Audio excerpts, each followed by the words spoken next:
Sou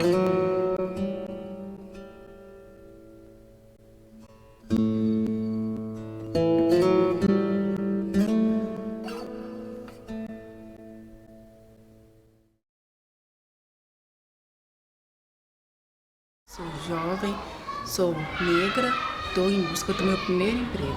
Sou mulher, sou mãe, sou guerreira, sou brasileira. Trabalho, estudo, sou dona de casa, mãe, esposa. Artesã. Sou casada. Voltei a estudar. Sou uma mulher muito batalhadora. Trabalhador. Negro, cidadão, trabalhador. Ser honesto, ser um trabalhador. Sou solteiro, no momento estou parado. Viu assim, os bicos, né? Os meus biquinhos, meus ganha-pão.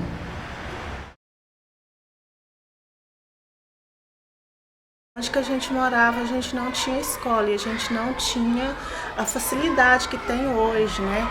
Aos 10 anos de idade, mais ou menos, meus pais se mudaram para uma cidadezinha e lá então eu comecei a estudar, voltei a estudar.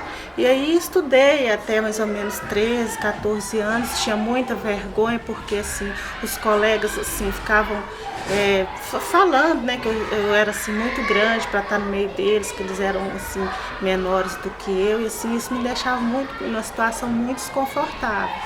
Aí foi então que eu parei de estudar, assim, aos 13 anos, e aí aos 15 anos me casei, né, tive filhos, e passei então a cuidar da minha família, da casa, do marido, dos filhos, e deixei um pouco esse estudar de lado, né. Engravidei, tenho um filho. Tinha a possibilidade de continuar, só que depois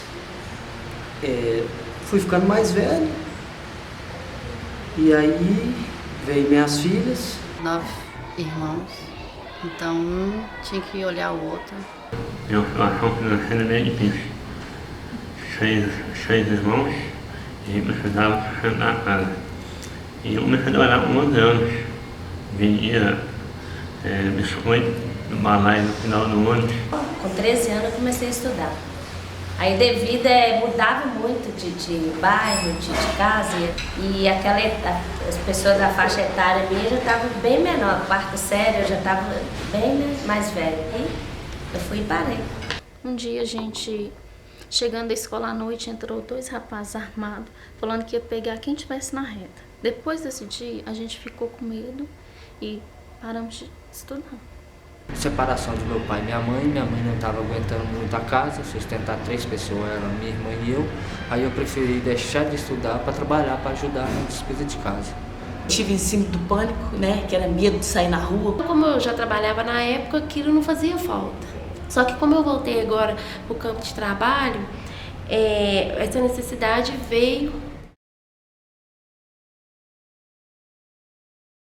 Eu voltei a estudar porque eu estou em busca do meu primeiro emprego. Tenho uma profissão.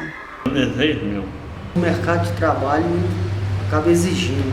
No mundo de hoje, você chega assim num lugar, os outros perguntam, a maioria das vezes das pessoas é formado, entendeu? Então eu me senti meio assim, quase assim, inferior, sabe? Eu tive esse sentimento de inferioridade, assim, porque a pessoa era formada e eu não era. Que me tirava também da escola é isso, porque o adulto é julgado que não é capaz. Não foi fácil. Tive bastante dificuldade, tive que mudar minha rotina, tive que trazer meu filho para a sala de aula, mas consegui. Eu vejo que quando eu me interesso por algo, eu tenho facilidade muito de aprender. No início é bom, você caminha e chega onde você quer. Antes, assim, eu achava que o meu mundinho era aquele lá, de dona de casa, de cuidar de casa, de filho.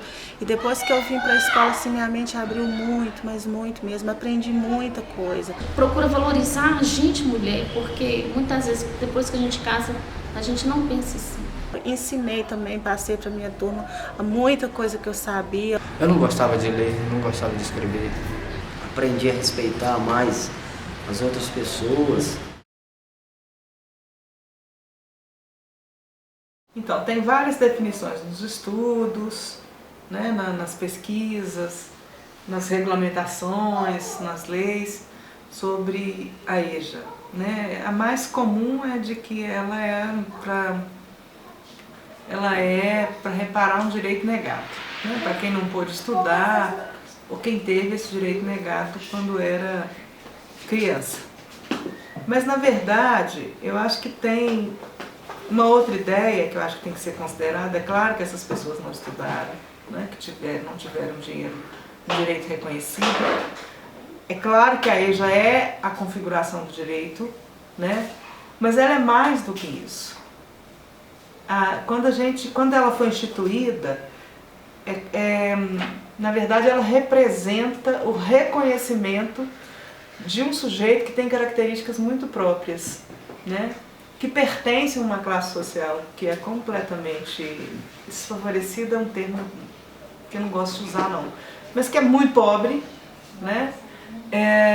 Que não tem acesso a uma série de direitos sociais que estão na sociedade, que não tem acesso à informação, que vive do subemprego, que está exprimido nas vilas, nas favelas das cidades, né? Ou que está que é explorado, que trabalha horas a fios no campo. Então ela é mais do que isso, ela é o reconhecimento, é como se ela desse visibilidade a esse sujeito, né? Visibilidade, voz. Então por isso que eu acho que ela é mais do que reparar um direito que foi negado. Ela dá visibilidade a uma condição de classe, uma condição de existência. Ela dá visibilidade a uma pessoa concreta, com histórias de vida, com projetos de vida, com histórias muito concretas, né? Então eu acho que essa definição ela tem que ampliar um pouco mais, né? Porque aí eu acho que a gente estaria sendo justo com a educação de jovens adultos, com esse público que ela atende. E é por isso que ela é um campo educativo que tem que ter as suas próprias características, as suas próprias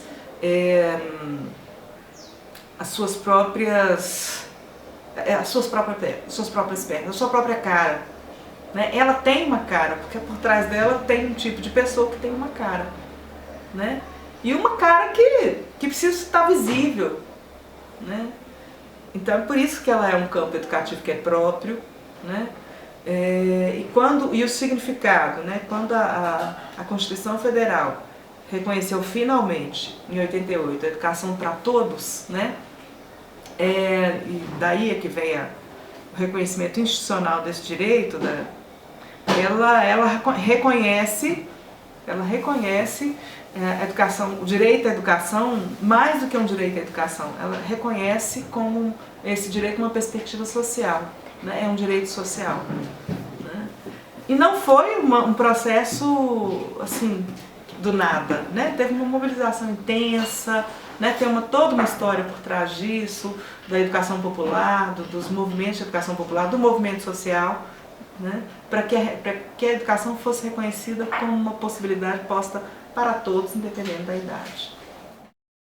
Não sei se alguma autoridade vai assistir esse vídeo, não sei se vai alcançar pessoas, né, Instituto de Educação, o presidente, o governo, não sei até onde que vai. Só que eu quero pedir que eles olhem pelos adultos, porque os adultos são aqueles que criam as crianças que vão estar no poder no futuro. Então, assim, muitas vezes não adianta a gente falar assim, eu vou cuidar das crianças, não, tem que cuidar dos pais também, porque é eles que estão formando o caráter das crianças. Estudei o Paulo Freire sem saber, né, que eu nem conhecia Paulo Freire. Aí fiquei pensando, o que eu vou fazer? Que estudar Paulo Freire, eu vou varrer, fazer limpeza? Para que estudar Paulo Freire? Mas foi muito importante para mim, aí fiz o concurso, passei, né? Agora estou trabalhando na escola. Eu aprendi muito, coisas assim, que eu sabia chegar no final, mas eu não sabia o processo. Vai ser recordação assim que eu vou guardar para sempre. Mas eu vou à luta, né? Eu não desisto jamais. Alcançando vidas, né? Porque eu acho que isso aqui alcança vidas, realizações, num lugar só, né? Então, assim, entre quatro paredes ali, tem pessoas com projetos maravilhosos, sonhos, assim, que muitas vezes tava esquecido. Se a gente pudesse ter estudado mais, eu tinha estudado mais.